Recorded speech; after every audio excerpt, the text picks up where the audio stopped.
जय हिंद। स्वागत है आपका हमारे इस YouTube चैनल में। आज हम सीखेंगे कि गोली दर्पण के द्वारा प्रतिबिंब कैसा बनता है। बहुत सारे हमने एग्जाम में सीखा है कि एग्जाम में या फिर स्कूल में पढ़ा है कि प्रतिबिंब उल्टा बनता है, आभासी बनता है, वास्तविक बनता है, छोटा बनता है, बड़ा बनता है। अब ये देखेंगे कि वास्तविक उल्टा सीधा क्या चीज है। ठीक है, वास्तविक क्या है, उल्टा क्या होता है ना, आभासी प्रतिबिंब क्या है, ये सब हम देखने वाले। ठीक है, इससे पहले हमने गोली दर्पण का एक वीडियो डाला है जिसमें बताया है कि गोली दर्पण क्या चीज है, क्या क्या उसके मुख्य कंपोनेंट होते हैं, क्या क्या नाम है। वो वीडियो आप पहले देख लीजिएगा ताकि आगे वीडियो आपको आसानी से समझ आ सके। ठीक है, चैनल पर नए तो पूरा वीडियो पहले देख लीजिएगा, समझ आए तो ही चैनल को सब्सक्राइब और वीडियो को लाइक कीजिएगा।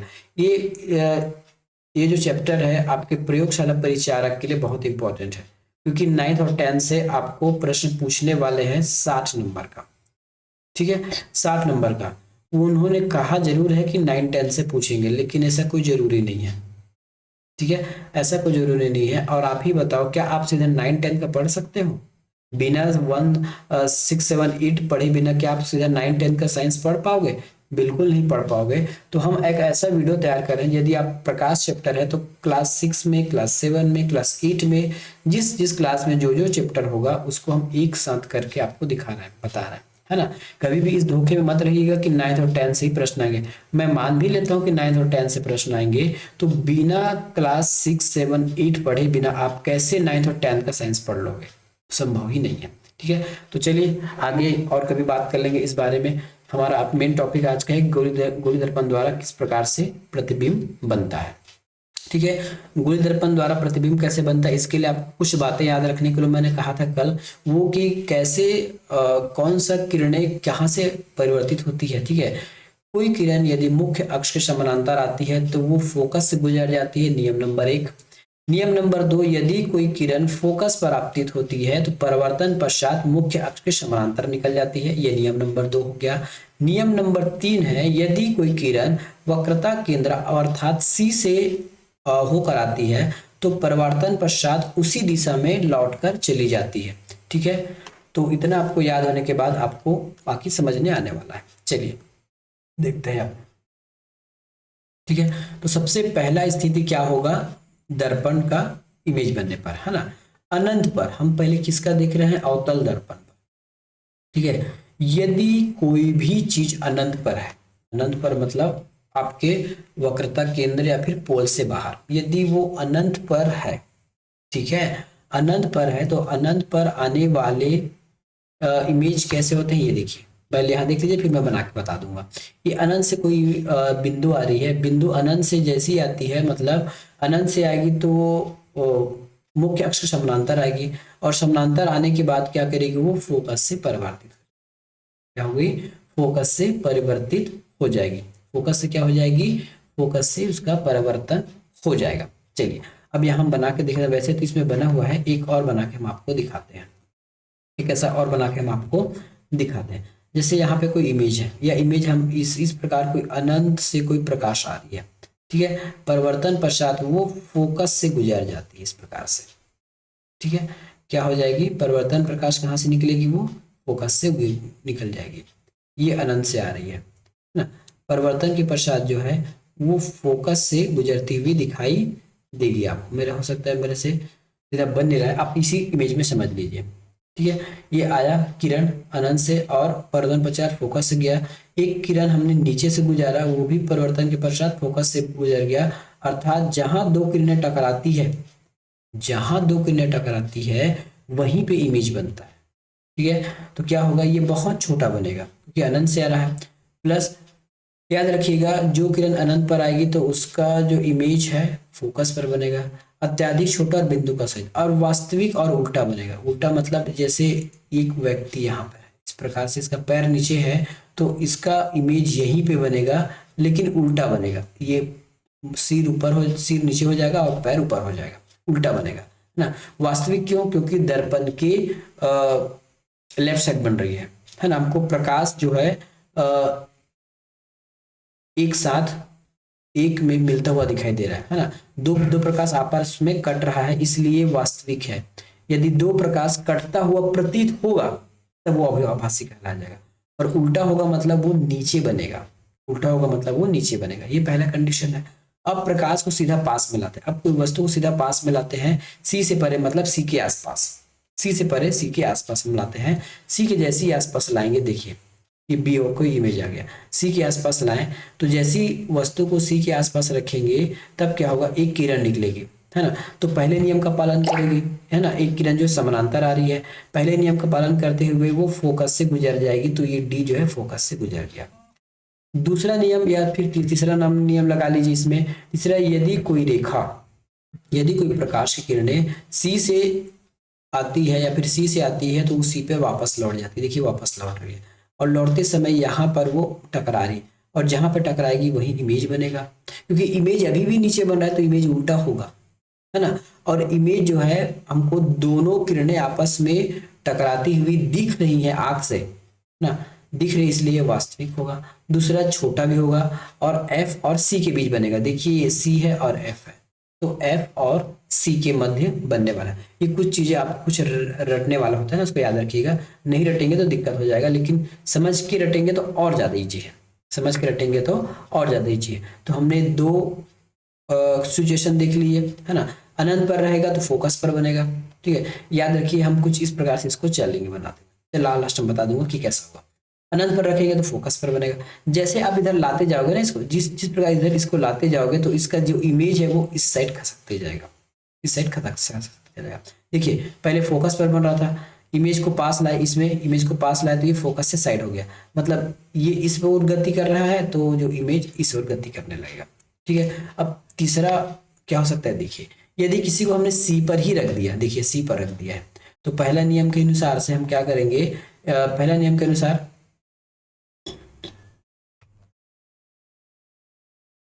ठीक है। अब कुछ और स्थिति देखते हैं, क्योंकि अवतल दर्पण में 6 से 7 स्थिति बनती है। अब इस स्थिति में कैसा होगा ये देखिएगा। अब क्या है, जो भी चीजें हैं, है ना, जो भी वस्तु है, जो भी प्रतिबिंब है, उसको हमको सी पर रखना है, सी मतलब वक्रता केंद्र पर रखना है, ठीक है, सी मतलब वक्रता केंद्र पर रखना है, तो हमने यहाँ वक्रता केंद्र पर रख दिया। प्रकाश के नियम के अनुसार कोई जो समानांतर आती है, जो फोकस से निकल जाती है, तो ये फोकस से निकल गया, ठीक है, फोकस से निकल गया, वक्रता केंद्र पर आई और फोकस से निकलकर यहाँ आ गई, इस प्रकार से। अब जो वक्रता जो फोकस से गुजरेगी वो समानांतर निकलेगी, हमने एक और नियम पढ़ा था। तो जैसे ये फोकस से आया और ये समानांतर से आते आते यहाँ पे टकराया, और जहां पे टकराएगी वहां इमेज बनेगा, तो ये सी पर ही टकरा रहा है, तो यदि कोई वस्तु वक्रता केंद्र पर है तो इसका जो प्रतिबिंब भी वक्रता केंद्र पर ही बनेगा, और वस्तु के समान साइज का बनेगा, ना तो छोटा ना बड़ा, ना तो छोटा ना बड़ा। इसका मतलब ये है कि जैसे जैसे दर्पण को पास ला जा रहा है ना, दर्पण के सामने कोई वस्तु आ रही तो वो बड़ा होते जा रहा है ना, वो बड़ा होते जा रहा है और वास्तविक बनेगा। वास्तविक मतलब हमको टकराता हुआ तो इमेज, दो दो किरण आपस में टकराती हुई दिख रही है, इसका मतलब वो वास्तविक प्रतिबिंब होगा। और उल्टा बनेगा, देखिए नीचे बना है तो उल्टा हो गया, ठीक है। तीसरा चौथा कंडीशन क्या हो सकता है, अब हम थोड़ा से वस्तु को और खसकाते हैं, सी से एफ के बीच में, ये देखिए ये सी था और एफ के बीच में, सी का और एफ के बीच में लगाते हैं। अब इसमें हम देखते हैं दो नियम देखेंगे, दो नियम। जो एक किरण जो है समानांतर जाएगा वो एफ से टकराकर इस प्रकार से ये निकल गया, ये देखिए निकल गया मेरा रेड वाला, देखिए, ठीक है। दूसरा नियम हम ये लगाएंगे, कोई वस्तु का जो प्रकाश सी से है ना, यहाँ पे सी से गुजर रहा है तो सी पर ही वापस आ जाएगा, तो ये सी पर वापस आया, तो ये इसका इमेज बना, ठीक है। तो सी से परे मतलब सी से दूर बनेगा, थोड़ी सी दूर, और वर्धित मतलब बड़ा होगा, बड़ा होगा, और वास्तविक और उल्टा होगा। उल्टा मतलब जो नीचे है, वास्तविक क्योंकि हमको दो किरणें टकराते हुए दिख रही है, ये हो गया। एक और कंडीशन है, ये देखिएगा, इसमें अब इसमें 3 कंडीशन, मैं बोला 6 कंडीशन है तो 2 कंडीशन और बचे। हम कहाँ तक पहुंचे थे, सी से परे, है ना, सी और एफ के बीच में रखे, अब एफ में रख के देखेंगे। अब हमने क्या रखा, अब हमने एफ पर रखा, एफ पर रखेंगे तो अनंत पर बनेगा। यदि ऐसे जब हमने किया, जैसे हम इसको एफ पर रखेंगे तो अनंत पर बनेगा। दो किरणें आई, एक किरणें फोकस से टकराकर सीधा निकल गई फोकस से होकर, और एक और किरण जो सी पर आई थी, देखिए ये निकल रहा है, अब ये कहीं भी हमको मिलता हुआ नहीं दिखेगा, मतलब ये अनंत में कहीं जाके मिलेगा। अब ऐसा मान के चलते हैं कि अनंत में कहीं जाके मिलेगा, तो जो वस्तु फोकस पर रखी जाएंगी वो कहाँ पे बनेगा, वास्तविक बनेगा, लेकिन उल्टा बनेगा, बहुत अधिक और अत्यधिक आवर्धित, बहुत बड़ा बनेगा, बहुत बड़ा बनेगा। अब पी और एफ के बीच में रख देते हैं ना, पोल और एफ के बीच में यहाँ रख देते हैं या इसी इमेज को। अब देखिए ये भी बहुत बड़ा बनेगा आवर्धित, लेकिन दर्पण के पीछे बनेगा कैसे, ये देखिए जो किरणें है ना, जो जो किरणें सी से आती है वो तो सी पर निकल गई है ना। अब क्योंकि सी पर निकल गई है, एक किरणें क्या है, एक किरणें जो है हमारे इस पोल से टकराती है, जो किरणें पोल से टकराती है वो 90 डिग्री के 90 डिग्री पर परिवर्तित होकर निकलेगी। जो किरणें पी पर टकराएगी वो 90 डिग्री से 90 डिग्री बनाते हुए निकल जाएगी।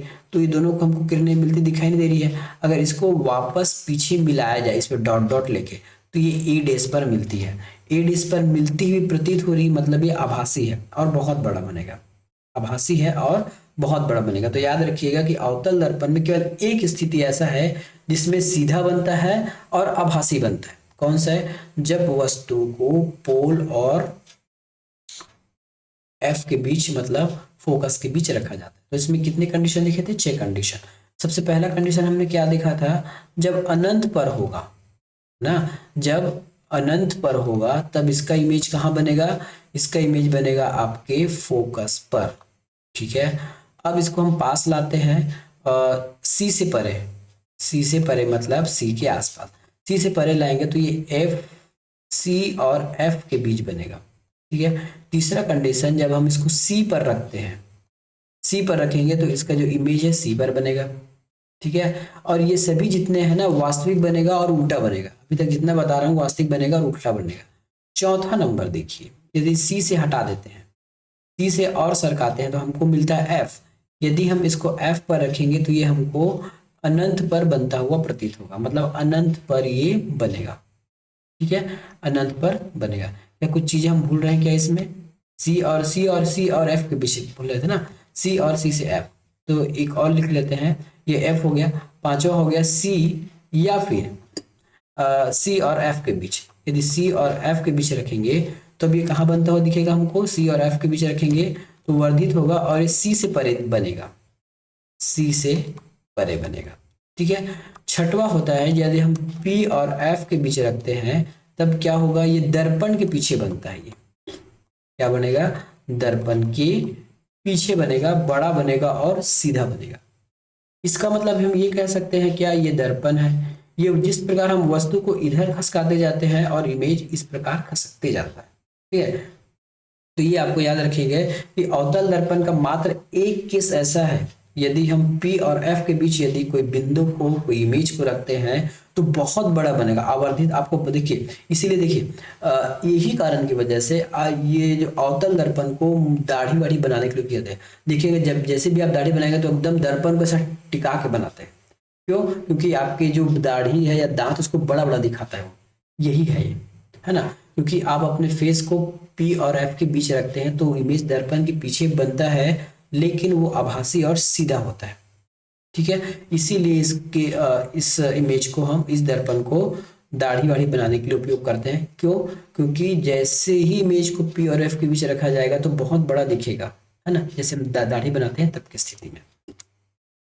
अवतल दर्पण का उपयोग देखिए, तो अवतल दर्पण का उपयोग सामान्यतः आपके टार्च हो गया, सर्च लाइट हो गया, वाहन के अग्रदीप मतलब वाहन के जो आगे हेडलाइट है उसमें उपयोग किया जाता है ना, एक चमकीला की वजह से, क्यों, क्योंकि ये आकाश, ये जो है ना प्रकाश को फैलाता नहीं है एक जगह, ऐसे देखिए एक जगह इस प्रकार से लंबा भेजता है, ये लंबा भेजता है, क्योंकि दर्पण जो है फैलाता नहीं है प्रकाश को, लंबा भेजता है ये, है ना। अगर फैला देगा तो प्रकाश अधिक दूरी पर नहीं जाएगा, वो एक जगह सिकोड़ कर सीधा भेज देता है, इसलिए गाड़ी के लाइटों में इसका उपयोग किया जाता है। साथ में कब, ये शेविंग क्रीम बनाने के, आपके शेविंग करते समय दांत के जो विशेषज्ञ होते हैं, दांत के जो डॉक्टर होते हैं, दांतों को देखने के लिए इस इस मिरर का उपयोग करते हैं।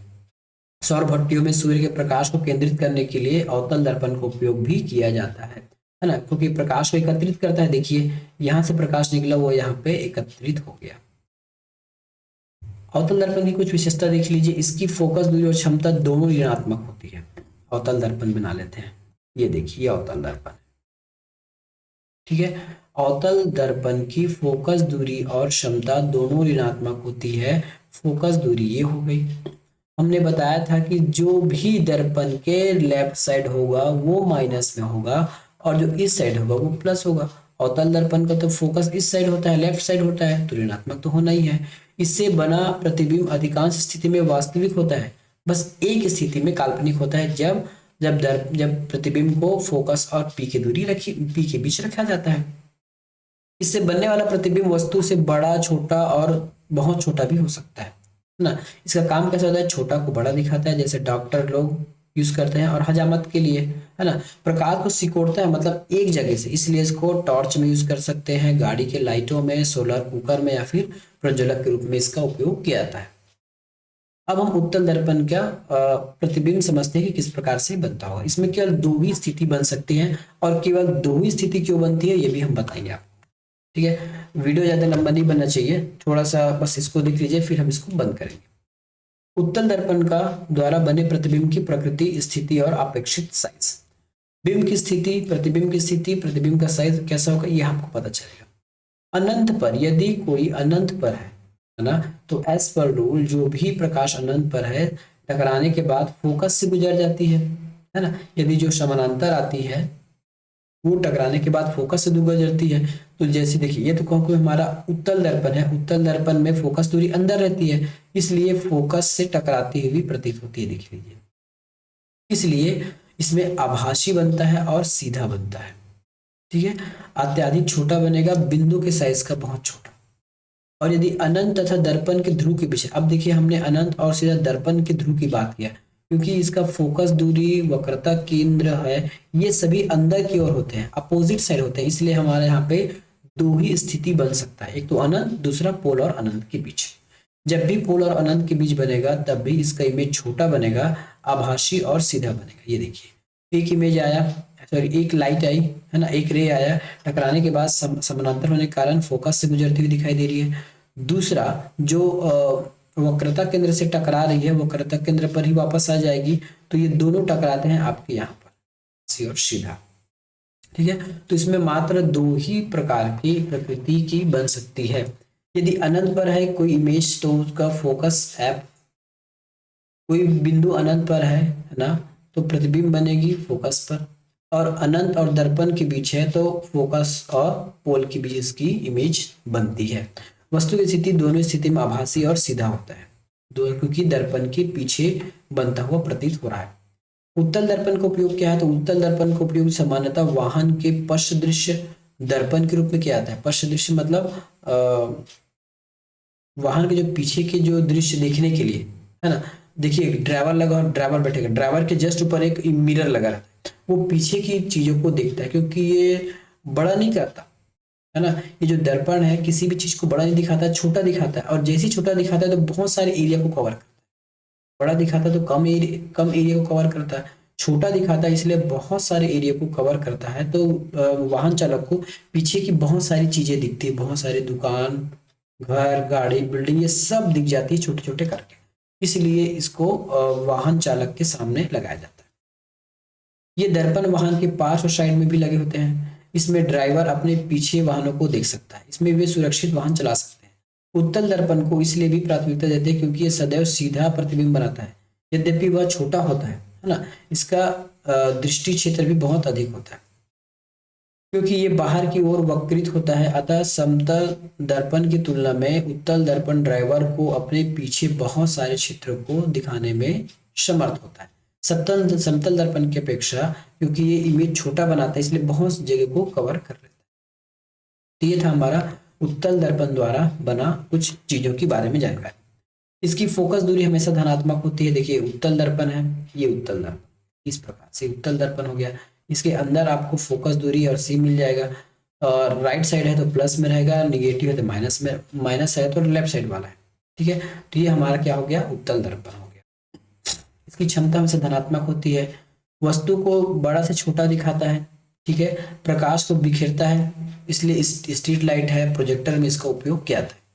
सभी परिस्थिति में चाहे वो अवतल दर्पण हो या उत्तल दर्पण हो, वस्तु को हमेशा निगेटिव रखा जाता है क्योंकि वो बाईं ओर रहती है। उत्तल दर्पण के लिए फोकस धनात्मक रहती है, अवतल दर्पण के लिए फोकस ऋणात्मक रहती है। अवतल दर्पण देखिए, प्रतिबिंब बनने के बाद v का मान पता चलता है। ये है हमारा दर्पण का सूत्र है, 1/f बराबर 1/v प्लस 1/u। यहाँ पे u हमारा वस्तु है, ठीक है, और v जो हमारा प्रतिबिंब है, ठीक है। f फोकस है, v प्रतिबिंब है, u वस्तु की दूरी है।